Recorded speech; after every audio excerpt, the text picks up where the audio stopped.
J'invite le député Emmanuel Dubourg à prendre le micro, s'il vous plaît.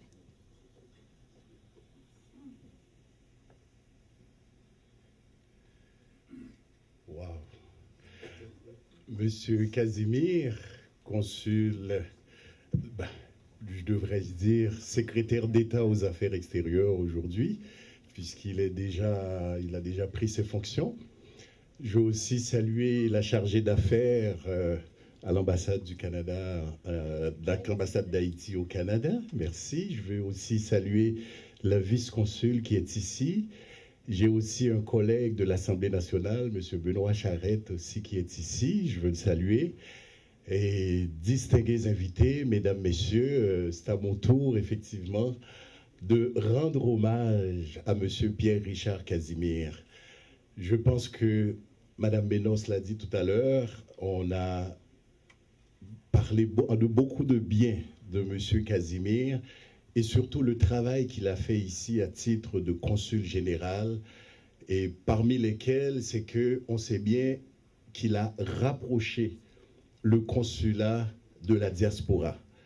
Parce que M. Casimir, il y a plusieurs organismes qui sont ici qui peuvent en témoigner, que tout comme des députés ici, qu'ils soient en campagne ou non, le consul général est toujours présent dans ces activités-là, et il apporte son appui, que ce soit aux Haïtiens d'origine, que ce soit aux Haïtiens ou bien aux Québécois d'origine haïtienne, il n'en fait aucune différence. Il est très présent dans toutes les activités. Monsieur Casimir aussi, pendant son parcours, a accompagné les délégations haïtiennes qui sont venues ici, à Montréal. Je veux l'en féliciter aussi pour toutes ces activités.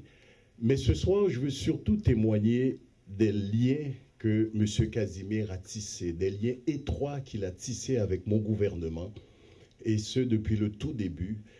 D'abord avec le ministère des Relations internationales, que ce soit avec Monique Gagnon-Tremblay, que ce soit avec Pierre Arcan qui a occupé ce poste, mais aussi avec les différents ou les différentes ministres de l'immigration et des communautés culturelles.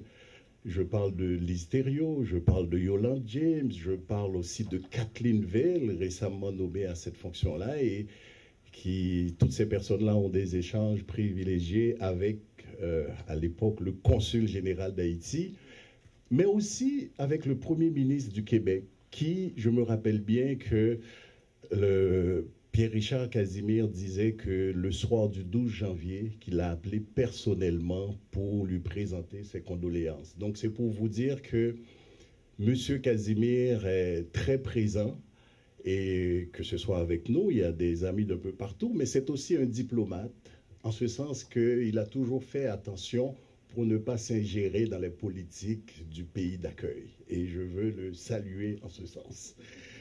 Monsieur Casimir, si Monsieur Casimir vraiment on est en train de faire l'éloge de tout ce qu'il a fait, et je veux joindre ma voix aussi à celle de Mme Gisèle Ménos pour dire que d'abord, il y a une équipe. Monsieur Casimir, il sait comment s'entourer, donc je veux féliciter toute l'équipe du consulat pour le service à la clientèle, pour l'accueil, vraiment bravo.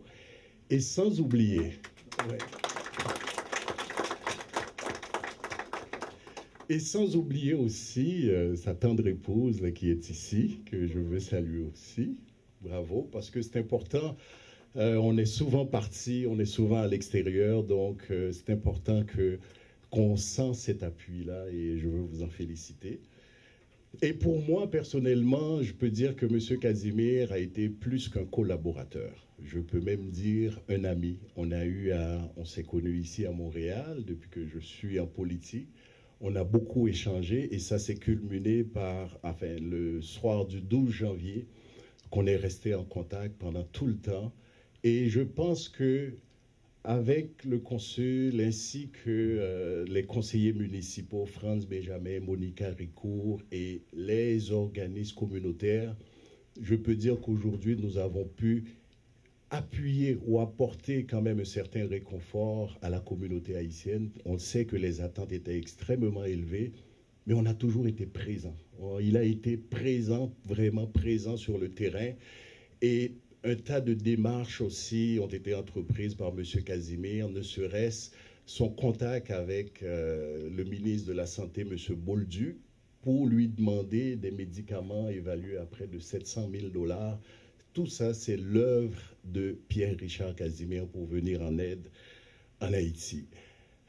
Donc, tout comme d'autres, je perds un ami, je perds un collaborateur, mais je peux dire que je suis très fier de remarquer, de dire que bon, le gouvernement haïtien a fait appel à lui, et je peux vous dire que pour nous, au gouvernement du Québec, Pierre-Richard Casimir, à ce poste-là en Haïti, c'est un atout pour nous. Donc, je peux dire qu'on a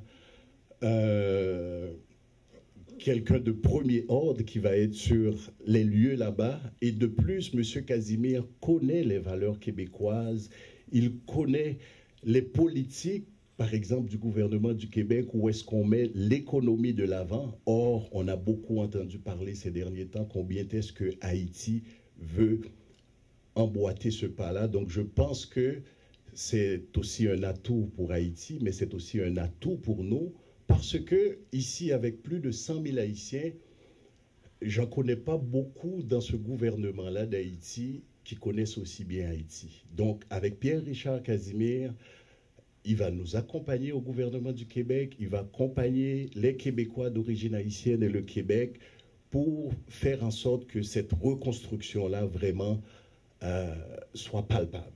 Et c'est ce que vraiment je souhaite. J'ai entendu le mot palpable, donc je l'ai repris, merci. Donc, sur ce, je veux terminer et je veux à mon tour présenter au nom du gouvernement du Québec et à mon nom personnel mes vœux de succès à M. Pierre-Richard Casimir. Et sur ce, je voudrais lui offrir un petit présent. Voilà. Merci, mesdames, messieurs.